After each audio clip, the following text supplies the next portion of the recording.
L'année dernière, la Banque de France a fait par exemple un petit rapport et ils ont estimé que la plupart des défaillances d'entreprises avaient pour cause la trésorerie. Et moi, j'ai fait un séminaire à Lyon où j'ai démenti ce truc en disant c'est pas la cause, c'est la conséquence. Il y a une grosse différence. La trésorerie, c'est rien d'autre que la conséquence. La cause, elle est d'où? Il y a plusieurs causes. Mais moi, je vais me concentrer aujourd'hui sur le modèle économique, vraiment sur le modèle économique. Et sur cette question du modèle économique, je vais faire un petit sketch, ça va être beaucoup plus imagé. Donc, j'ai fait un gros travail de tri. Donc, j'ai besoin de 5 personnes, 5 volontaires. Allez-y.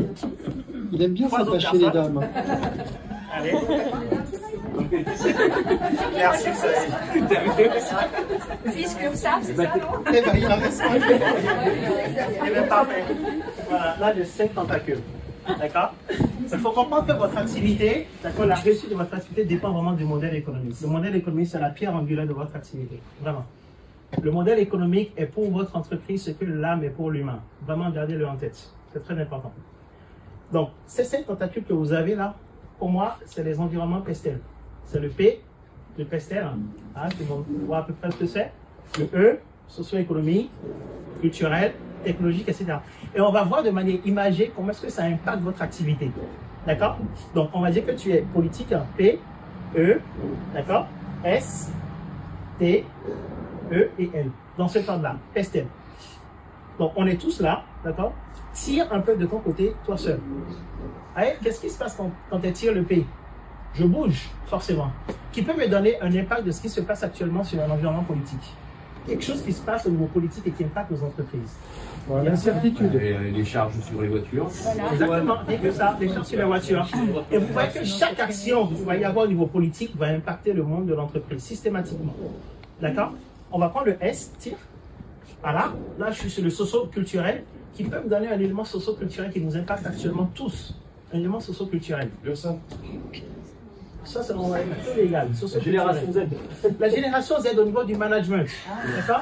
La semaine dernière, j'ai fait un séminaire à l'UCMA, à l'école de commerce européen, où on a parlé que de sociologie, pour voir réellement l'impact que le management peut avoir selon les générations qu'on peut avoir. D'accord? Un boomer ne va pas travailler de la même manière qu'une génération Z. Aujourd'hui, qu'est-ce que la génération Z est en train de faire? Ils sont en train de redéfinir les codes du fashion. C'est-à-dire que la génération Z aujourd'hui veut acheter de la fausse marque. Alors qu'il y a quelques années, tu achètes un truc, c'est Nike, et c'est mal griffé, c'est la risée de l'école, on t'embête.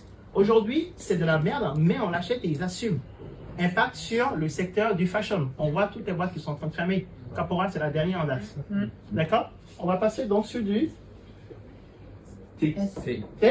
technologie. D'accord? Tire. Oh ouais, d'accord, là il a tiré. Qu'est-ce qu'on ressent tous sur la technologie? IA. Merci. Intelligence artificielle. D'accord? C'est soit tu casses, soit tu casses. Ou soit tu décides d'intégrer l'IA, soit tu te fais dispenser. Et ça change le modèle économique, systématiquement. D'accord? On le voit bien dans le graphisme, ceux qui sont dans le graphisme. Aujourd'hui, Canva propose tellement d'univers. Comment vous concurrencez une personne qui est dans le marketing et qui fait vraiment à la force du travail? Comment on le concurrence? D'accord? On va continuer, j'ai que 10 minutes. Légal. Voilà, elle avait une dent comme moi, je vois. Au niveau légal, qu'est-ce qui se passe depuis janvier? Qu'est-ce qu'on n'arrête pas d'entendre? La TVA au niveau de ceux qui sont en auto-entreprise. D'accord? Et l'année dernière, on avait eu quelques lois qui disaient même les entreprises de moins de 10 salariés mettaient en place de l'intéressement. Enfin voilà, un bullshit qu'ils ont essayé de passer quelque part rapidement entre 2, 3, 49, 3 là. Mais l'environnement légal aussi a un impact sur votre activité. Et on va finir ensuite par l'environnemental. D'accord? Je viens d'avoir l'idée de l'environnemental, c'est Claire. Qu'est-ce qui se passe aujourd'hui sur les DPE, Claire? Tu peux nous dire? L'audit obligatoire pour les maisons à partir de quoi? Exactement. Et donc, ça fait que leur entreprise à la bourse, ils ont bien positionné. Et pareil pour Active Expertise, parce qu'on a tous des logements. D'accord? Les copros sont en train de faire aujourd'hui tout ce qui est DPE pour faire de la rénovation, mettre en place. Donc, votre modèle économique, merci mesdames. Merci mesdames. Ouais. Donc, tout ça pour vous montrer que, imaginez votre entreprise, imaginez que chaque fois qu'il y a un truc qui se passe sur l'environnement, chez l'échiquier, d'accord, ça a un impact sur votre société. Donc, la question c'est, messieurs, dames, comment vous arriverez-vous, d'accord, à vous réadapter face à ces situations-là? Nous, chez Aquila, on le fait. Il n'arrête pas de me saouler, ce garçon-là. Chaque fois, oui, on a changé. Alors, dans mon pitch tout à l'heure, tout ce que j'ai présenté, c'est aujourd'hui, on va faire que de la formation. Parce qu'on a compris que les TPE n'ont pas les moyens de sortir du consulting. ils n'ont pas les moyens de payer, de consulter, parce que tout le monde est en train de tirer la vis. Nous, même on est en train de tirer la vis. Et merci à Sébastien d'avoir acheté mon livre, je vais pouvoir manger aujourd'hui. C'est cool. Merci Sébastien pour l'achat du livre. Donc, on a changé notre modèle économique en se disant on ne fait plus du consulting pour les TPE, on a créé une méthode, on vous le donne, on vous le met à disposition par la formation. Parce qu'on s'habitue, d'accord? On se réadapte à l'environnement de manière perpétuelle. Et ça, c'est une réalité. Essayez-le. Je vais vous passer une dernière vidéo, je pense que je suis dans les temps. Juste une vidéo. Alors, je vous présente juste le contexte de cette vidéo-là. T'as besoin de moi? Ouais, s'il te plaît. Juste le mettre sur la vidéo. Donc, le contexte de la vidéo, c'est le club de basket La Chorale à Rouen. Ah oui. Donc, La Chorale, c'est vraiment le nom du club de basket. Hein. C'est pas une chorale liturgique. Hein.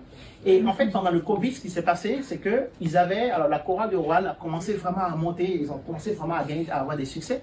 Et à un moment donné, bing, il y a le Covid qui est arrivé. Et qu'est-ce qui s'est passé? Ils avaient plein de matchs à faire. Et à cause du Covid, tous les matchs ont été annulés. Et vous allez écouter en 30 secondes ce que dit le directeur de cette fédération. Et ce que je voudrais que vous fassiez à titre personnel, je n'ai pas besoin d'avoir la réponse tout de suite, c'est la phrase qu'il va dire à la fin, notre modèle économique repose sur, je veux que chacun essaie de le dire. Quand vous rentrez à la maison, essayez de vous dire, mon modèle économique repose sur, si vous avez la réponse, Eureka. Si jamais ça bégaye un tout petit peu, il y a un truc qui cloche. Ouais, c'est Si ça bégaye, vous appelez Ronel. D'alarme des clubs professionnels. Les championnats de Jeep Elite et de Pro B sont maintenus, mais les matchs qui devaient se jouer en novembre et au-delà si le confinement se poursuit sont tous reportés. Une satisfaction pour les dirigeants de la chorale de Rouen. Le club craignait de devoir disputer des rencontres à huis clos. Aujourd'hui, notre modèle économique, il est basé sur les recettes des partenaires privés, les recettes des partenaires publics, mais également tous les abonnés et toutes les personnes extérieures qui viennent et qui achètent une place de match et qui consomment également pendant les matchs, que ce soit à la buvette ou dans la boutique. Donc tout notre modèle économique repose sur cette consommation-là, et dès l'instant où on doit jouer à huis clos, forcément le modèle économique tombe. Alors, qu'est-ce qui fait que votre modèle économique tomberait à l'eau? Elle est là la question. Nous, le jour, le Calliope dira, c'est bon, on n'enlève plus Calliope, c'est bon, la France, on ne veut plus faire du social, on arrête de subventionner. Notre modèle économique par rapport aux TPE tombera quelque part à l'eau. Seuls les TPE qui seront capables de payer nos honoraires seront en mesure. Mais notre modèle économique concernant les PME, PMI, elle ne tombera pas à l'eau parce qu'eux, on est enfants propres. Ça, c'est le cas de Aquila. Et vous, c'est quoi votre modèle économique? Et qu'est-ce qui ferait que votre modèle économique tomberait à l'eau? C'était mon message de ce matin. C'était mon message de ce matin. Très bien.